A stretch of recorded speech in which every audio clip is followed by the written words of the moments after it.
Hello दोस्तों, जय हिंद। एक बार फिर से आपका बीएस फाइनेंस में स्वागत है। आज हम डिस्कस करेंगे पोस्ट ऑफिस की आरडी स्कीम, जिसको कि रेकरिंग डिपॉजिट स्कीम भी कहते हैं। यह 5 साल की स्कीम होती है। इसमें कोई भी व्यक्ति जो है वो छोटी छोटी बचत करके मासिक रूप में पोस्ट ऑफिस में जमा कर सकता है और भविष्य के लिए एक बहुत बड़ा फंड इकट्ठा कर सकता है। इसमें मिलने वाली जो इंटरेस्ट रेट है अप्रैल 2025 के अनुसार वो 6.7% है।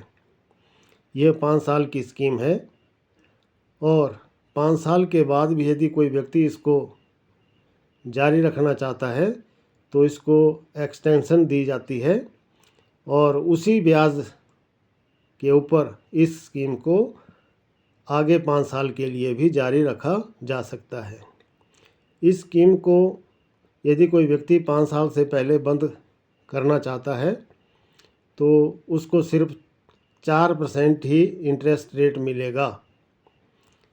यह स्कीम ऑल ओवर इंडिया, इसमें कोई भी भारतीय व्यक्ति खाता खोल सकता है। मिनिमम इसमें 100 रुपये से खाता खोला जा सकता है और मैक्सिमम इसमें डिपॉजिट करने की कोई लिमिट नहीं है, जितना भी पैसा जमा किया जा सकता है। यदि किसी कारणवश कोई व्यक्ति मासिक किस्त जमा नहीं करता है तो उसको 1% के हिसाब से पेनल्टी लगेगी।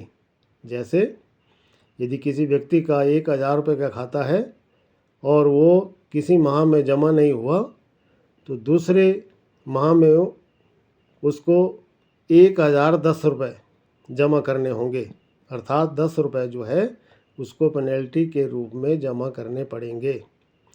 इस स्कीम के कुछ फ़ायदे भी हैं और कुछ नुकसान भी हैं। फ़ायदा पहला तो ये है कि इसमें जो किया जाने वाला निवेश है वो सुरक्षित होता है, क्योंकि पोस्ट ऑफिस की जितनी भी स्कीमें हैं वो गवर्नमेंट द्वारा स्पॉन्सरित होती है। इसके पीछे गवर्नमेंट का हाथ होता है। इसमें शेयर मार्केट की तरह जो है वो लॉस नहीं होता है। फिर दूसरा, इसमें गारंटीड जो रेट ऑफ इंटरेस्ट है वो मिलता है।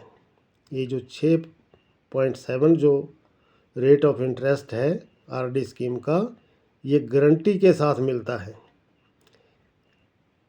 उसके बाद तीसरा जो बेनिफिट है, इसमें छोटे अमाउंट से खाता खोला जा सकता है, अर्थात जो गरीब व्यक्ति है, मज़दूर व्यक्ति है, वो 100 रुपये से इसमें शुरुआत कर सकता है।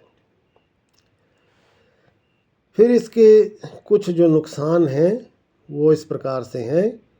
पहला जो नुकसान है कि यदि कोई व्यक्ति 5 साल से पहले ही इस खाते को बंद कर देता है तो उसको केवल 4% ही रेट ऑफ इंटरेस्ट प्राप्त होता है, जो कि बहुत कम है। दूसरा, आरडी के ऊपर जो मिलने वाला इंटरेस्ट रेट है वो टैक्सेबल होता है। इसके ऊपर टैक्स लगता है, क्योंकि यह जो ब्याज मिलता है ये निवेशकर्ता की आय होती है। तो इस तरह से इसके ऊपर जो मिलने वाला जो इंटरेस्ट है वो टैक्सेबल होता है। इस स्कीम को हम निम्न उदाहरण के द्वारा समझ सकते हैं। जैसे कोई व्यक्ति यदि 100 रुपये का खाता खोलता है तो उसका टोटल डिपॉजिट 5 साल में जो है वो 6000 होता है। 1215 उसको ब्याज मिलता है। इस तरह दोनों को मिलाकर 7215 रुपये उसको 5 साल के पश्चात प्राप्त होंगे।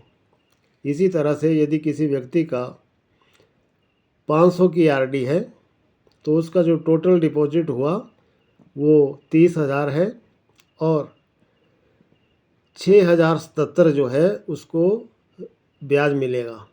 इस तरह दोनों को मिलाने से 36,077 जो है वो टोटल मैच्योरिटी प्राप्त होगी। इसी तरह से 1000 की आरडी पर टोटल जो डिपॉजिट हुआ वो 60,000 और उसके ऊपर मिलने वाला जो इंटरेस्ट है वो 12,154 है।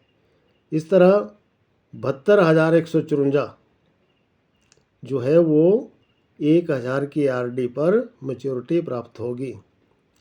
यदि किसी व्यक्ति की 2,000 की आरडी है तो 1,20,000 उसका टोटल डिपॉजिट हुआ और 24,302 जो है वो उसको ब्याज मिला।